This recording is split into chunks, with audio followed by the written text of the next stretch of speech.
Going to read just short selections from some of my fiction. Um, it's my second book is called The Wrong Side of the River and Other Points of Interest, and it sort of thinks about what would happen if the river broke. So here's the third chapter. We don't want to start with the first one. This is called The Gonna Do, or after I read it a couple of times, I realized I probably should have called it The Burning Dogs. What you gonna do when you get across? I'm gonna look for my daughter, the girl in the brown coat said. She had a sad beauty. I'm a sucker for sad beauty. She was maybe half my age, 21, 22. She must have had her baby when she was practically a baby herself. And how did she end up on this side of the river when her baby got stuck on the other side? What was that baby doing over there? I'm gonna go to California, little tow-headed boy said, like he knew where California was, and maybe he did, if it's still there. Jensen P. Jensen, the boatman without a boat, said that, and he was the rain on most people's parades. He always was, always will be, because he didn't have a damn boat. Took it out on everybody else. He took a swig out of whatever he always took a swig from. He never drank at the bar unless somebody else was paying. But now and then, even a man without a boat could offer something to someone. Something to somebody without a boat. He could offer hope. Somehow, even though he grumbled and snorted, he offered the possibility, the faint glimmer, that despite themselves, despite whoever they had done or hadn't done, they might make it across the river. They might make it the very next day. That would be the day that Jensen P. Jensen would get a boat. And they could hand him his 100 damn bucks, and they would float right across as easy as pie. We'd all float across. Another drink? Why not? Just while I'm waiting, I said. Everybody snorted at that. I know I've said this before, but waiting is the main commodity here in this town with no name. Some of us were waiting to get across, and some of us were waiting for somebody to come back to us. Unfortunately, there was and still is absolutely no concrete or anecdotal evidence whatsoever that coming or going has or could ever come to pass. There's no conclusions, no results. The waiting's like a scab. You couldn't help but pick at it. Go down to the banks of the Mississippi and peer into the mist. You remember the rumors. You remember hearing somebody say that somebody told them they saw a boat once. Maybe somebody saw somebody in that boat. Maybe it had paddles or a smokestack or even a Mercury outboard engine. They thought they heard a voice. They thought somebody called out. They thought somebody waved from the other side. There is an economy to all this waiting. You gotta eat. You gotta stay somewhere. You gotta duck in out of the mist. You gotta replace the shoes you lost in the mud. You gotta reach down your pocket, and it's a bustling economy. So the economy belches and demands and provides and renegotiates. Can you spot me a glass tonight, I asked. Jensen's good for it tomorrow, and everybody laughed at that. They'd heard that one before. Then everybody got real quiet, listening. Burning dog coming, the tow-headed boy said. He had an ear for those things. He heard them before most people ever heard anything. The rains began to pound down. The burning dogs trailed sparks and colors across the sky like the clouds were on fire. The dogs always come out of the west. They always come in low and come in out of the mist. And the sounds, they sound like barking dogs. High yips and yelps, and they get caught between the river shimmering and the scorched clouds. The burning dogs put up a pretty good show. The fish jump and snap at the false sparks. What are they doing that for? I said, just to make conversation, just to stir it up a bit. They're shining and barking, tow-headed boy said. Everybody knows that. But why? What do they do that for? Oh, That's because they're lightning, Jensen B. Jensen said with his usual loud authority. That's my theory. They're chain lightning, or bead lightning, or ball lightning, or white lightning, or black lightning, some kind of lightning. Maybe military lightning. Well, that's a possibility, the mayor said from behind the bar, because she was a bartender. And she was also the tax collector, the police, the substitute teacher, the provisional librarian, and the deputy coroner. I think we can all agree that burning dogs are not of the natural world. And if they don't come from the sky, where do they come from, I asked. Winona. Everybody nodded. They knew where Winona was. It was on the other side. It had an installation of some sort. There might be a motel or a pool. Maybe a padlocked gate. And maybe cliffs, and maybe Indian mounds. And a fire department, apparently. That particular burning dog hit the water, skipped across the currents, came up buzzing just above our heads, and spun back down towards the surface and almost drowned before it tumbled and flung itself up on Dead Isle. It lit up the whole isle just for a second. There's a cemetery out there you can see when the river's low. Sometimes you think you can see a monument or two out there. Sometimes you think you can see somebody standing. Just for a second.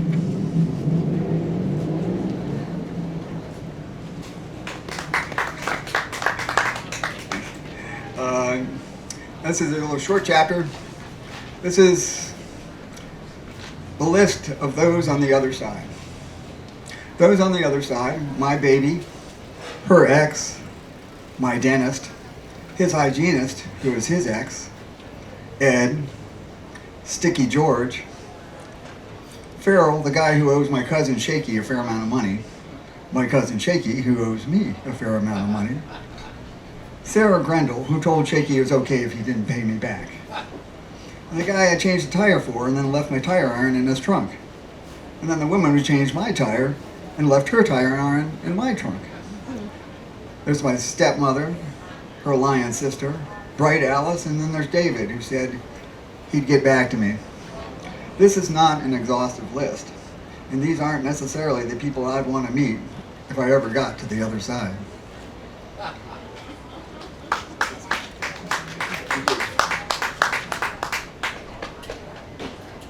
We're going to jump to just a couple of short poems from The New Silence, which is sort of taking off on Silent Spring by Rachel Carson, and wondering what the new silence is going to sound like. Silence is coming. It'll be a new silence. That's what they say. I don't know what the silence will sound like. I don't know if I've ever heard real silence, but it's coming. Before it gets silent, it's going to get loud. These changes, they'll be loud. The rain will be like tons of loose gravel falling from the sky. The ice will splinter and fail and howl. The waves will rage. The wind will take and want and want. Now I promise to do what I can to contribute. What, $5, $10? For the whales. Yeah, everybody likes whales. Maybe we should just give the money directly to the whales. Let them spend it on how they feel to see fit. We'll all go in. We'll stop flushing toilets. We'll eat Brussels sprouts. We'll do whatever it takes. We'll make a sacrifice. We'll mend our ways.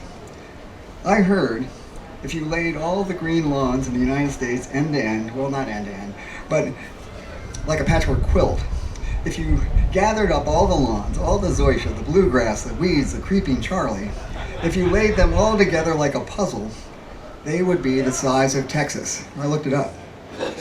Every week, America mows Texas. Now I know it feels that way. It feels like I mow Texas every week. So that's it. That will be my sacrifice. The earth can have my lawn. The climate can have it back. Here's my lawn. I don't need it that bad anyway. But what shall it become?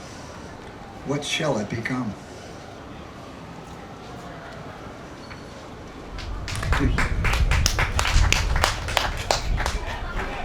There's a couple little short guys.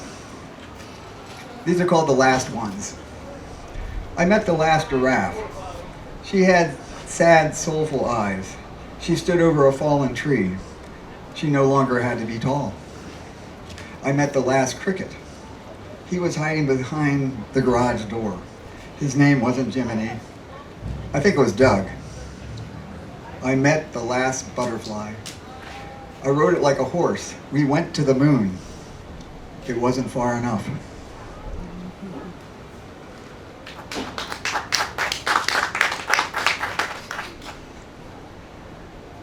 Now, since it's summer, I thought I would do a summer piece, short story about the secrets of blueberry pie. And this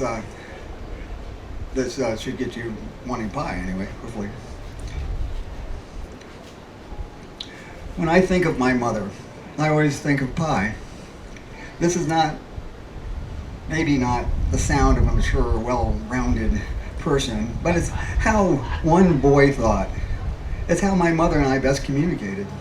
She baked and I ate whatever she baked with such relish and such joy, it couldn't help but make her smile. My mother was a baker in our family. All the women cooked. But everybody had to eat, of course. So somebody was always cooking something, almost all the time. But in my mother's family, they all believed they had their specialities.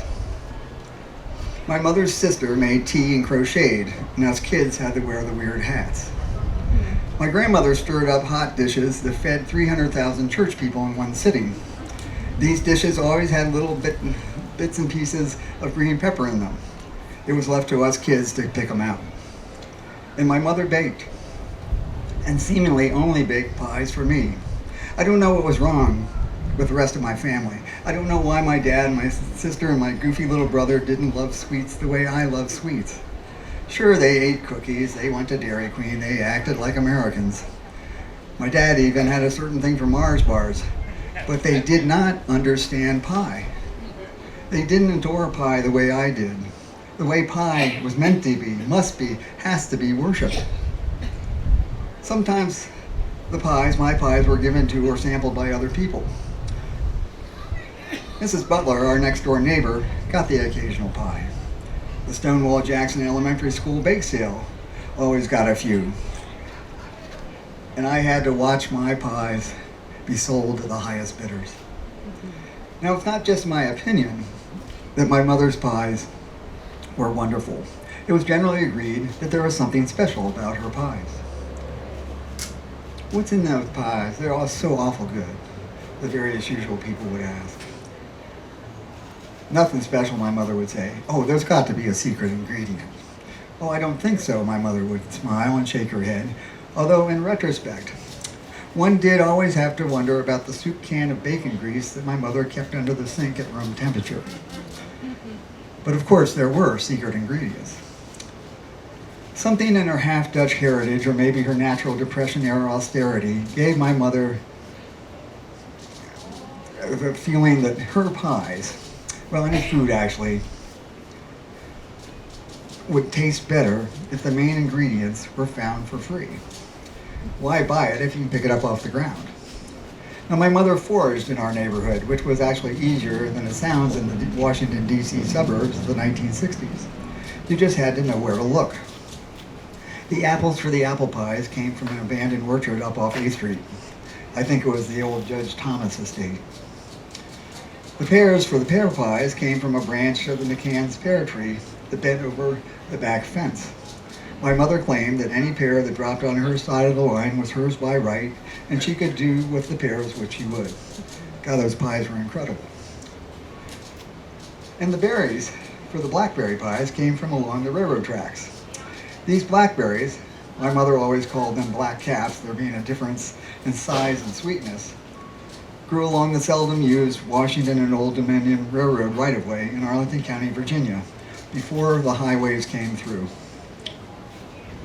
There was a patch off Harrison Street crossing, and an even bigger patch, and a better patch, a little south of 4 Mile Run. The right kind of blackcaps apparently only grew along railroad tracks. They didn't grow along highways or sidewalks Especially it didn't grow anywhere near Bon Air Park's prize-winning rose gardens. My mother would walk us down to see American beauties in bloom, and we'd run around like the rows were a maze. But you could always tell that my mother would just as soon been hunting for berries. She tried a number of times, pretty much once or twice a season, to conscript us kids to be berry pickers.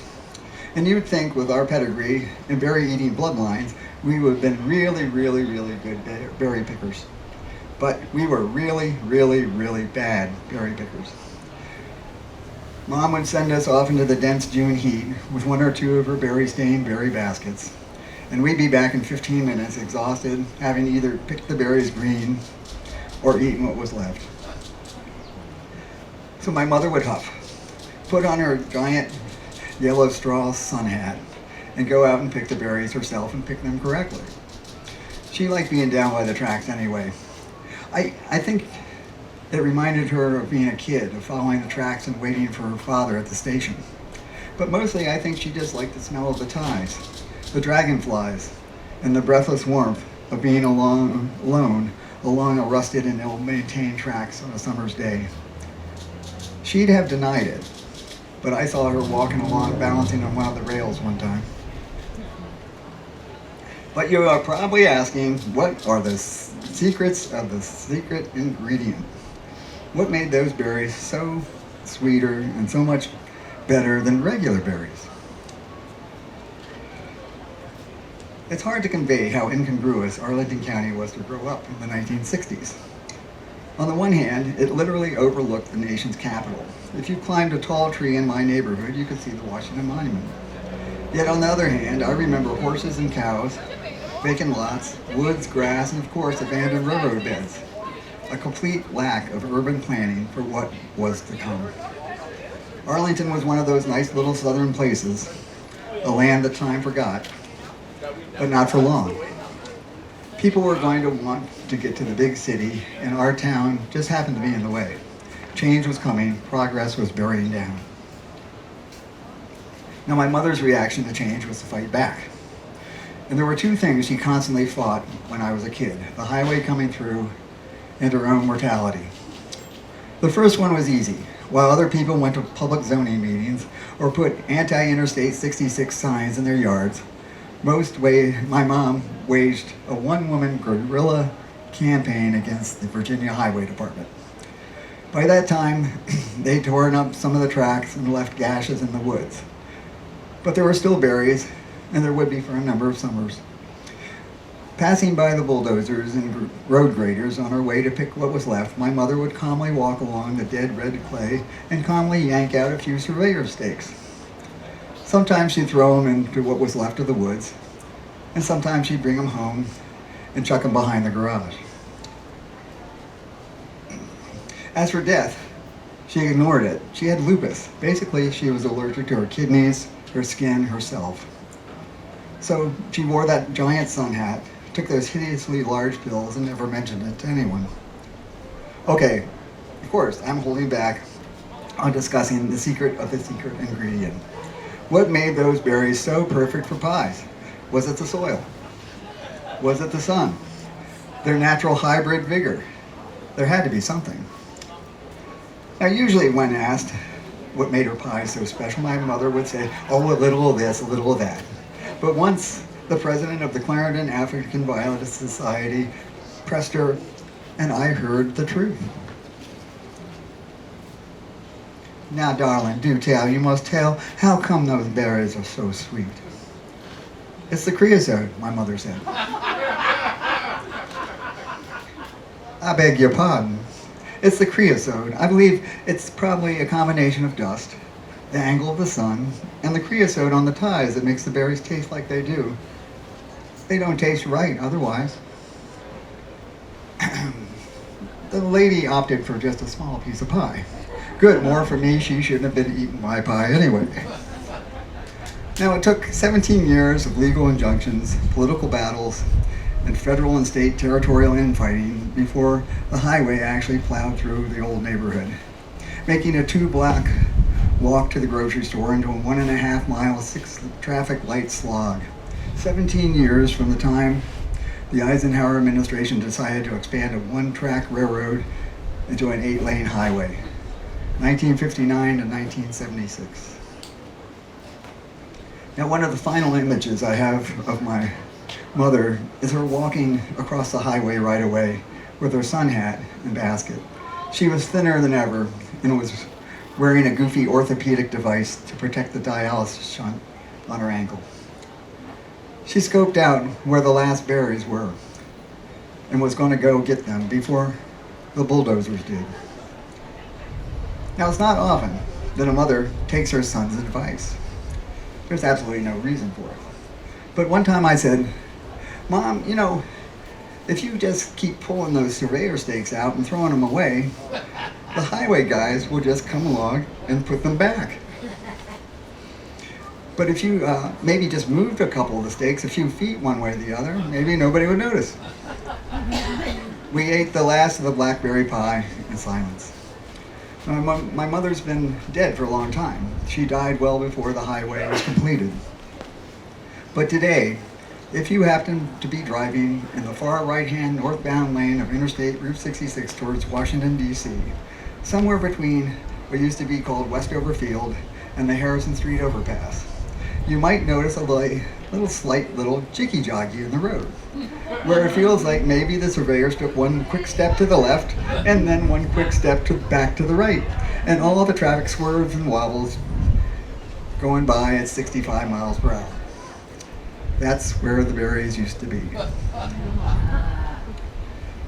Now, I still like pie. I try to buy a slice of pie whenever and wherever I can. Roadside diners, fancy restaurants, national franchises. All those pies just seem to taste the same cardboardy same. There just seems to be something missing in all those recipes. Must be the creosote. Thanks very much.